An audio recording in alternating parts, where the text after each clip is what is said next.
Hali ya majeruhi kwenye kikosi chetu.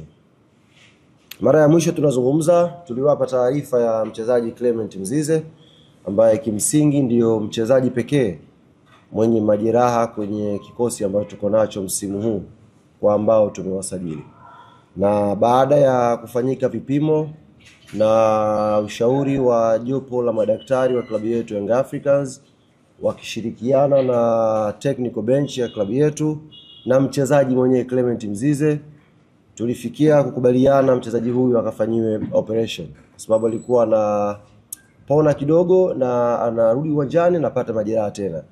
Kwa baada ya kufanyika vipimo vya kina, tulikubaliana mchezaji Clement Mzize akafanyiwe operation ya sehemu ya goti, na hivi ninavyozungumza na nyie operation hii tayari imefanyika na mchezaji Clement Mzize alhamdulillah anaendelea vizuri baada ya operation hiyo.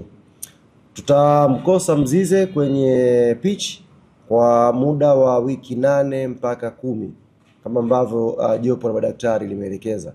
Kwa hiyo nipende kuwatangazia ndugu zangu waandishi wa habari, mashabiki na wanachama wa klabu yetu Young Africans, mchezaji Clement Mzize atakuwa nje ya uwanja kwa kipindi cha wiki 8 mpaka 10, huku madokta wakiendelea kukagua kwa karibu hali yake ya kiafya mpaka hapo ambako ataimarika na kurudi uwanjani.